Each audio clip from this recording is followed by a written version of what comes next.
ঢাকা শহরে এই যে পুরো বাংলাদেশ কিন্তু এখন ঢাকা শহরে, এবং যেটা অসহনীয় অবাসবাসযোগ্য হয়ে গেছে। এই যে 10 লাখ যদি ঢাকা শহরে একটি গণপরিবহন থাকতো, সুষ্ঠু গণপরিবহন ব্যবস্থা থাকতো, এই মানুষগুলো ঢাকা শহরে এসে বা এই মানুষগুলোর যদি গ্রামে কাজ থাকতো তাহলে ঢাকা শহরে আসতে হতো না। আর যদি সুষ্ঠু গণপরিবহন থাকতো তাহলে তাদেরকে এভাবে প্রতিদিন অনুৎপাদনশীল খাতে তার সারা মাসের আয়ের একটি বড় অংশ ব্যয় করতে হতো না। সুতরাং বাজেট আমরা প্রতি বছরই কথার ফুলঝুরি ছড়াই, বড় বড় প্রতিশ্রুতি দেই, বড় বড় উন্নয়ন মেগা প্রকল্প নেব না বলেও মেগা প্রকল্প নেই, কারণ এটা মনে করে যে এটাই হচ্ছে নির্বাচনী নির্বাচনে পরবর্তী ক্ষমতায় থাকার একটা কৌশল, যে পূর্ববর্তী সরকার এত বড় প্রকল্প নিল, এই সরকার তো নিতে পারলো না, তাহলে এই সরকার বোধহয় দুর্বল। আমরা 3 বছর গ্র্যাজুয়েশন নিয়েছি, গ্র্যাজুয়েশনে আবেদন করেছি, হয়তো এটা অনুমোদন হয়ে যাবে, অর্থাৎ আরও 3 বছর আমরা গরিব থাকতে চাই। পাকিস্তান ইতিমধ্যে এই গরিবী অবস্থা থেকে পার হয়ে গেছে, শ্রীলঙ্কা পার হয়েছে, কিন্তু আমরা গরিব থাকতে চাই। এই হচ্ছেন আমাদের পূর্বপর রাষ্ট্রের পরিচালকদের অর্থনৈতিক নীতি, রাষ্ট্রীয় নীতি। ঋণগ্রস্ত কোনো জাতি স্বনির্ভর হতে পারে না, স্বাবলম্বী হতে পারে না, সমৃদ্ধ হতে পারে না। এর আগে একজন বলছিলেন যে 30-40 বছর আগে বাংলাদেশ ও দক্ষিণ কোরিয়া বা চীনের অবস্থা, মালয়েশিয়ার অবস্থা প্রায় একই রকম ছিল, কিন্তু আজকে আমরা কোথায়, তারা কোথায়?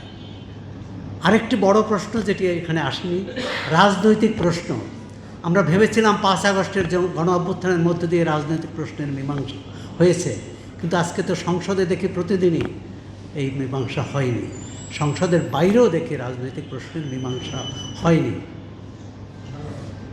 এবং এই যে আইনশৃঙ্খলা পরিস্থিতির অবনতি, এটি কিন্তু রাজনৈতিক প্রশ্নের মীমাংসা না হওয়ার একটি অন্যতম কারণ।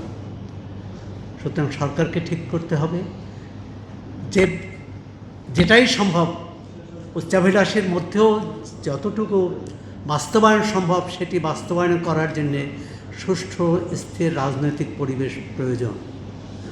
সামাজিক পরিবেশ এবং রাজনৈতিক স্থিতিশীলতা আসলে, রাজনৈতিক শান্তি আসলে সামাজিক অপরাধও অনেক কমবে, সামাজিক শান্তিও আসবে। আর সামাজিক শান্তি আসলে আর জাতীয় ঐকমত্য প্রতিষ্ঠা করতে না পারলে বহির্বিশ্ব কীভাবে আমাদের দেখে সেটি আপনার 5 আগস্টের আগেও দেখেছেন, এখনও দেখছেন। মর্যাদার চোখে দেখে না। সীমান্তে কথিত বাংলাদেশিদের যে ঠেলে দিচ্ছে, এ নিয়ে আমরা প্রতিবাদও করছি, কিন্তু এই মানুষগুলো যদি সত্যি, এদের কেউ না কেউ তো বাংলাদেশে, এই মানুষগুলো কেন গেল সেই প্রশ্নকে আমরা করেছি।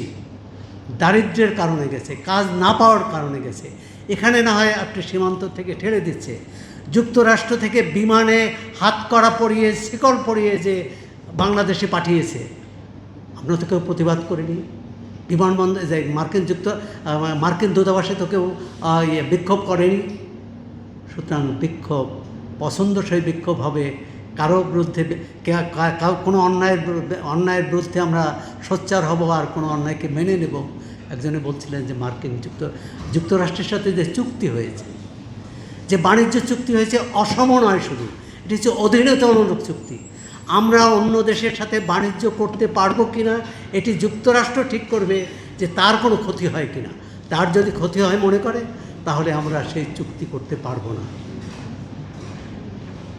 যুক্তরাষ্ট্রের সাথে যে পণ্য সমতা আনার জন্য যে চুক্তি হয়েছে, সেখান থেকেও বেশি দামে গম আনতে হবে, জ্বালানি আনতে হবে, মাংস আনতে হবে, এবং তার প্রতিক্রিয়া বাংলাদেশের কৃষকদের উপর কী পড়বে, এটিকে আমরা চিন্তা করছি।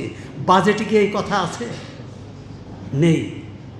এবং জাতীয় ঐকমত্য কোনো কোনো ক্ষেত্রে যে হয়, সেটাও তো দেখা যাচ্ছে যে মার্কিন বাণিজ্য চুক্তির বিরুদ্ধে সরকারি বিরোধী কোনো পক্ষই কথা বলেন না।